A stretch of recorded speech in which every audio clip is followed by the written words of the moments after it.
Here's a number to conjure with, $500 billion. It's about half of all the economic activity in Australia last year, and roughly how much the US government wants to trim from its defence budget over a decade. Unveiling his defence priorities today, President Barack Obama restated the key message of his Canberra speech in November. The Asia-Pacific will be the focus of the US in the 21st century. So what does it mean for Australia? Professor Geoffrey Garrett is Chief Executive of the United States Studies Centre at Sydney University. I spoke with him late today. Professor Geoffrey Garrett, welcome.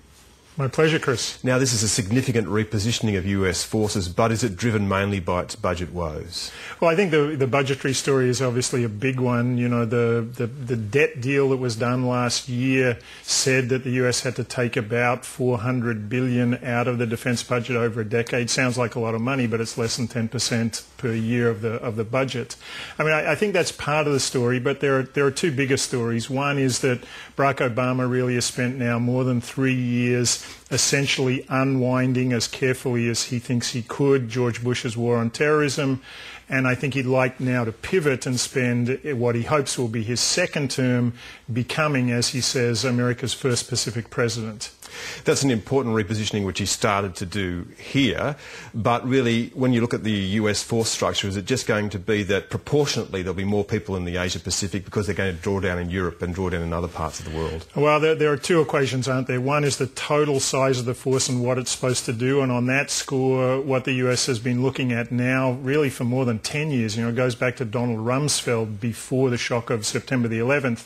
It was all about agility. It was a post-Cold War defence posture that wouldn't be about fighting two long, protracted land wars. We've got to be agile. We've got to be anywhere. That's part of the story.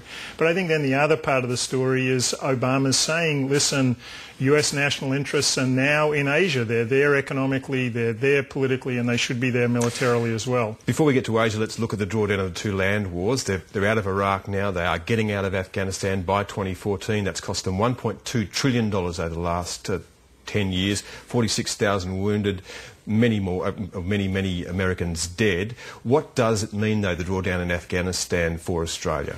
It's a tough one for Australia, but I think that Prime Minister Gillard is playing it pretty smartly, which is to say, I'm in Afghanistan for the long haul, at least until 2014. If the US withdraws earlier, the US will say we're withdrawing because we've succeeded, and then she'd get a peace dividend. Gee, we can withdraw as well.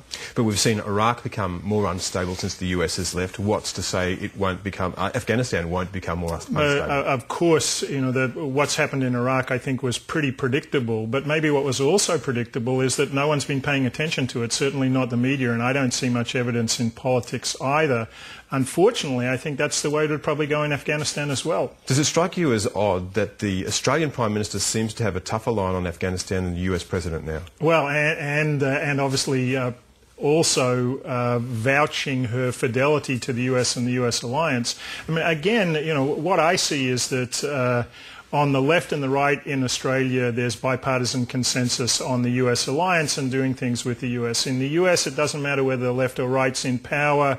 We have a pretty similar foreign policy. So I'm not sure I'd read too much into Prime Minister Gillard's position, because it does look to me that continuity is the big story here, not, you know, some newfound fidelity to the US or commitment to Afghanistan. And no matter what the US might say, is China the big story when it comes to repositioning itself in the Asia-Pacific?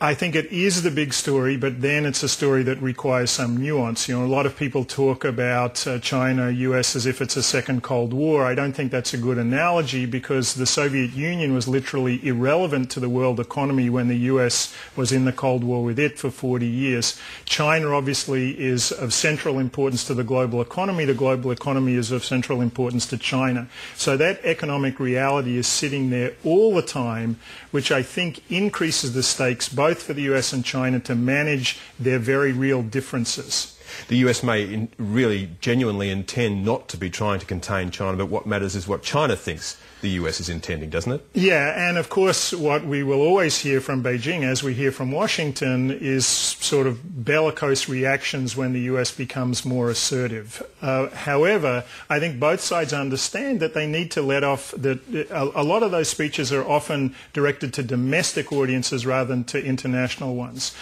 So what's really going on, I think, in US-China is a very complicated dance. On the one hand, the economic interdependence, codependence between the two countries is just a fact of life, and they've got to get on with it. The economic future for both sides depends on the other. The difficulty is someone could trip in that dance, though, isn't there? Someone could misstep. There could be a misstep, but if you think about the way that Obama certainly is pitching it, it's really not about military butting of heads as much as it is about values and interests. And I think what we saw from Obama in Australia that'll probably get repeated over and over again is the notion that the US's friends, countries with which the US shares values and interests, that's a really big group of countries. It's not only traditional allies like Australia, it's new friends like Indonesia and India.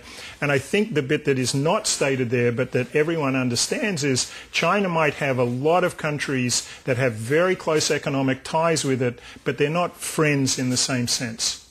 Australia, though, will have to do some burden sharing. Now, does that mean that Australia will have to spend more in its military budget because the US is drawing down its military budget? Well, obviously, the 2009 Defence White Paper anticipated that, with something like a 50% increase in the Australian defence budget over a 10-year period or something like that. I think it's absolutely going to be the case that the US is going to try to do more with less, and that's going to mean more from its allies. However, my understanding of American defence planners is that they're quite realistic about what a country like Australia can contribute. So it should be focused, and probably geographically focused as well. This idea that some people have that, boy, Australia would be drawn into a conflict in the South China Sea anytime soon, strikes me as being a little far-fetched. Yeah, but the problem Australia does have, it does have to balance two very tricky relationships, doesn't it, with the United States and with China, and China is particularly sensitive. China is very sensitive, but I think it's clear that for the past 20 years or so, the biggest achievement in Australian foreign policy, broadly understood, is it has been in the country's ability to maintain its rock-solid relationship with the United States while getting closer to China. People think that balancing act is going to be harder in the future.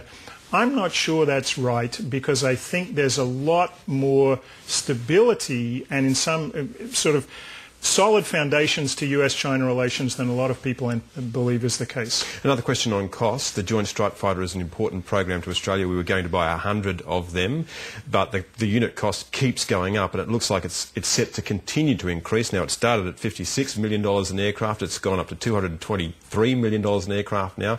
Can Australia afford to continue to be in this program? Yeah, I don't know whether Australia can pay the price, but what we see all the time is these cost overruns, obviously, in new defence equipment. That's just a fact of life. What the US is going to do in terms of scaling down the program, we don't, there's a signal that there'll be a scaling down. We don't know what that will do to the unit cost, but I would imagine that both the US and Australia will be investing more in maritime security than in air security. Professor Geoffrey Garrett, thank you. My pleasure, Chris.